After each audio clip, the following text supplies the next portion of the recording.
إن الحمد لله نحمده ونستعينه ونستغفره ونعوذ بالله من شرور أنفسنا ومن سيئات أعمالنا. من يهده الله فلا مضل له ومن يضلله فلا هادي له.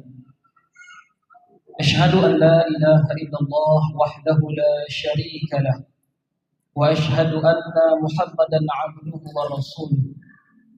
اللهم صل على سيدنا محمد وعلى آله وصحبه وسلم تسليما كثيرا. أما بعد فيا عباد الله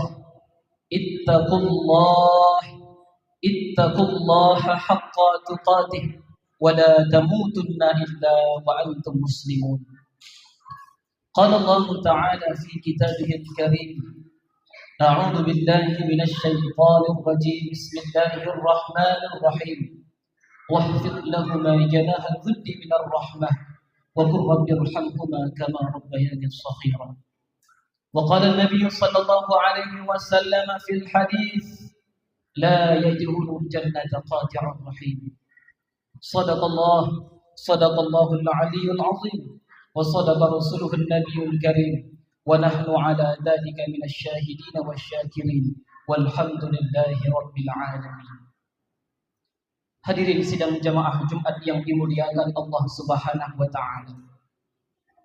Di dalam kehidupan kita, kalimat yang paling indah terucapkan di dalam lisan kita hanyalah kalimat alhamdulillahi rabbil alamin. Kenapa kita mengucapkan kalimat alhamdulillahi rabbil alamin?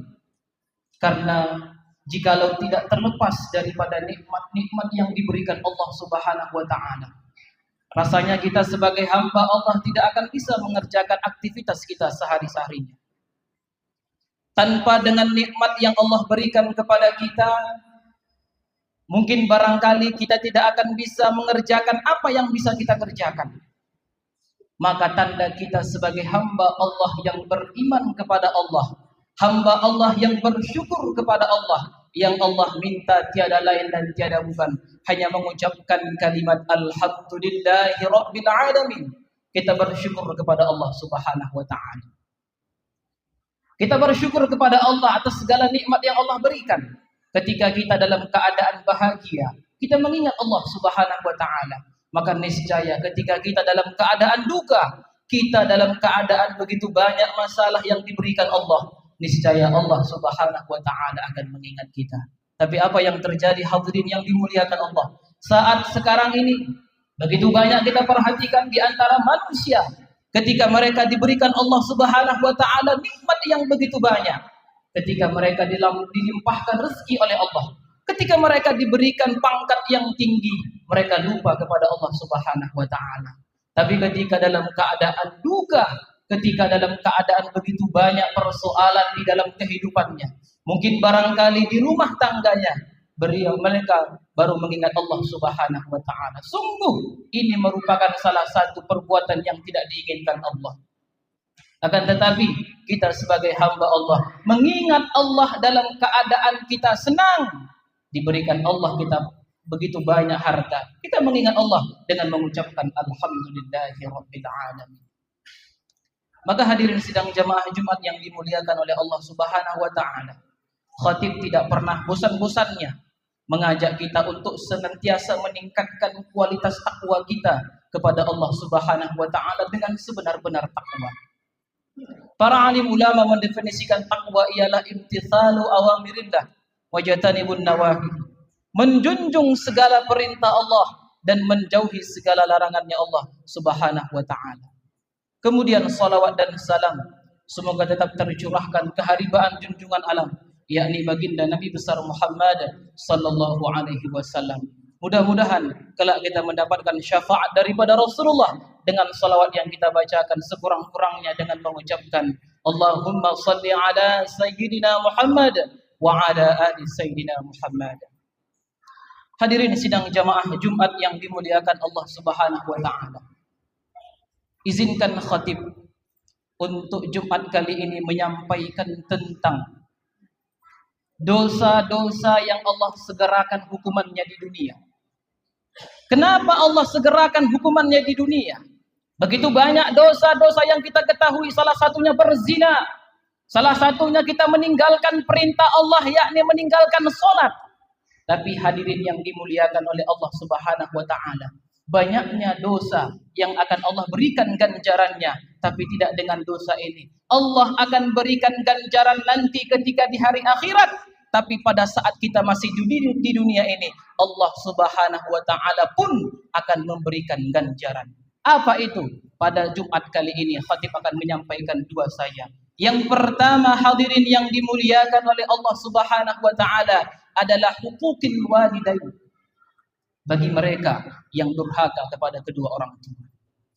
Hadirin yang dimuliakan Allah Subhanahu wa ta'ala, kita lihat di tengah-tengah saat sekarang ini, baik itu kita lihat daripada media sosial, begitu banyak anak-anak saat sekarang ini, begitu banyak orang-orang yang saat sekarang ini banyak durhaka kepada kedua orang tua.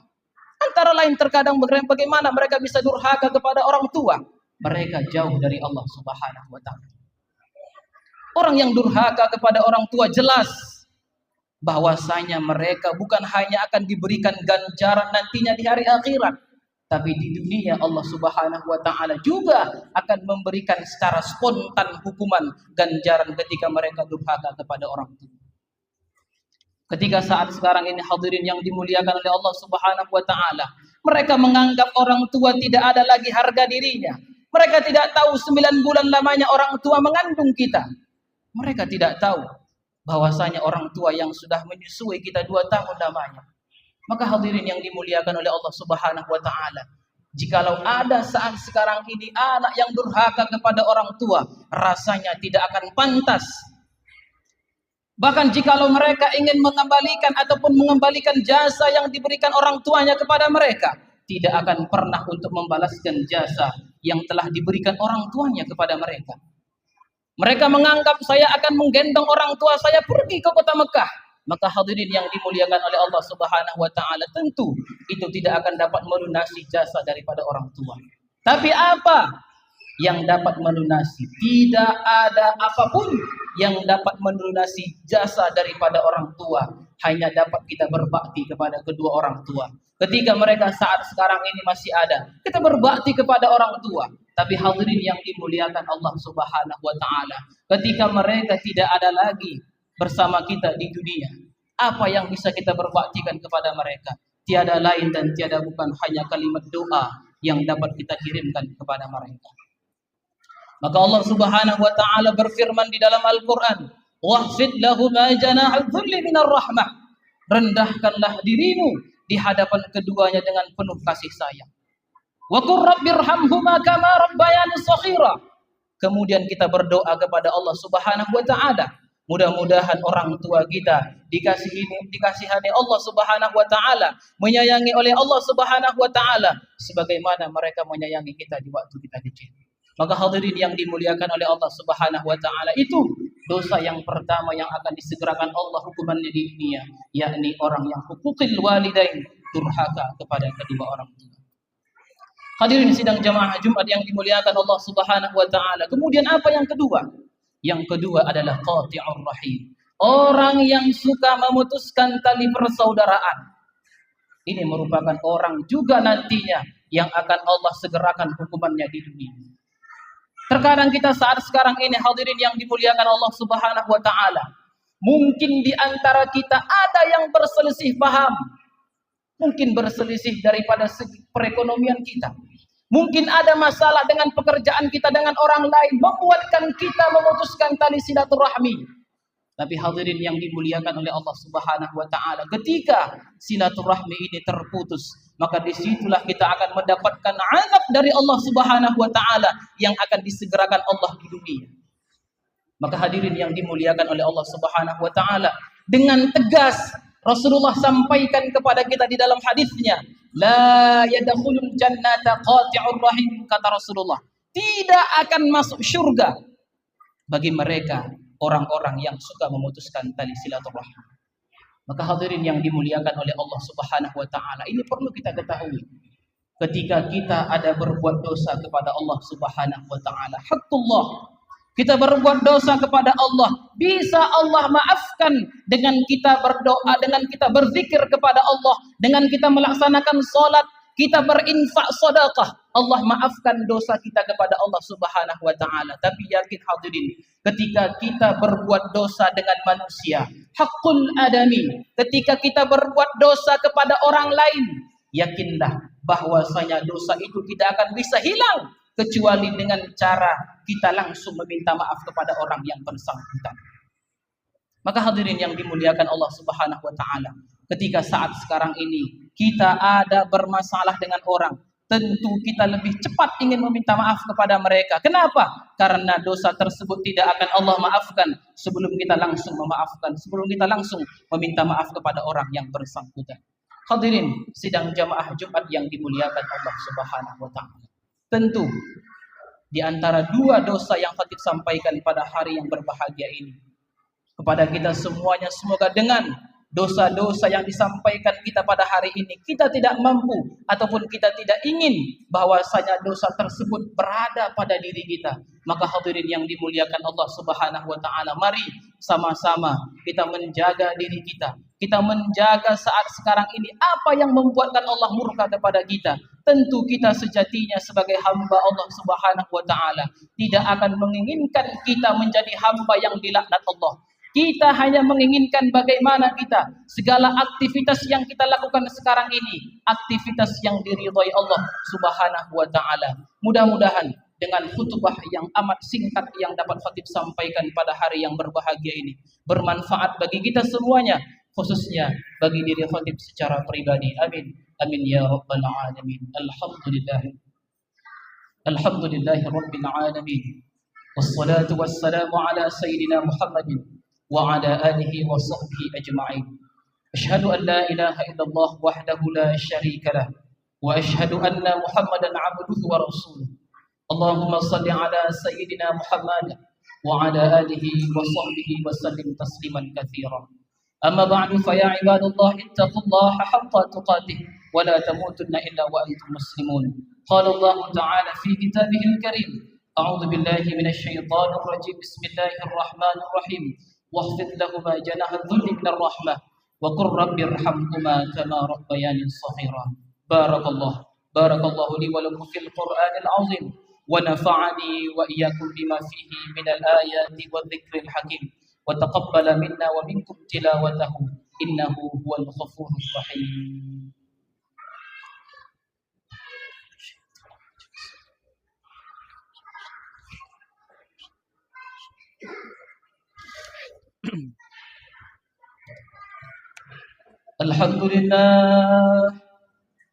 Alhamdulillahi rabbil alamin wa bihi nasta'inu ala umuri dunya wad din. Ashhadu an la ilaha illallah wahdahu la syarika lah wa ashhadu anna Muhammadan 'abduhu wa rasuluh.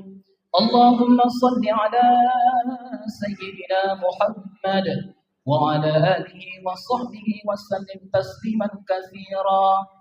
أما بعد فيا عباد الله اتقوا الله حق تقاته ولا تموتن إلا وأنتم مسلمون. قال الله تعالى في كتابه الكريم، أعوذ بالله من الشيطان الرجيم، بسم الله الرحمن الرحيم. إنا أعطيناك الكوثر فصل لربك وانحر إن شانئك هو الأبتر. إن الله وملائكته يصلون على النبي يا أيها الذين آمنوا صلوا عليه وسلموا تسليما. اللهم صل على سيدنا محمد وعلى آل سيدنا محمد كما صليت على سيدنا إبراهيم وعلى آل سيدنا إبراهيم وبارك على سيدنا محمد وعلى آل سيدنا محمد كما باركت على سيدنا إبراهيم وعلى آل سيدنا إبراهيم في العالمين إنك حميد مجيد. وارض اللهم عن الخلفاء الراشدين أبي بكر وعمر وعثمان وعلي وأن بقية الصحابة والتابع التابعين وبإحسان إلى يوم الدين، وارض عنا معهم برحمتك يا أرحم الراحمين. اللهم اغفر للمسلمين والمسلمات والمؤمنين والمؤمنات الأحياء منهم والأموات برحمتك يا أرحم الراحمين. اللهم إنا نسألك من خير ما سألك منه نبيك محمد صلى الله عليه وسلم، ونعوذ بك من شر ما استعاذك منه سيدنا ونبينا محمد صلى الله عليه وسلم. ربنا آتنا في الدنيا حسنة وفي الآخرة حسنة وقنا عذاب النار، والحمد لله رب العالمين. عباد الله، إن الله يأمر بالعدل والإحسان وإيتاء ذي القربى وينهى عن الفحشاء والمنكر والبغي يعظكم لعلكم تذكرون. فاذكروا الله العظيم يذكركم واشكروه على نعمه يزدكم ولذكر الله أكبر.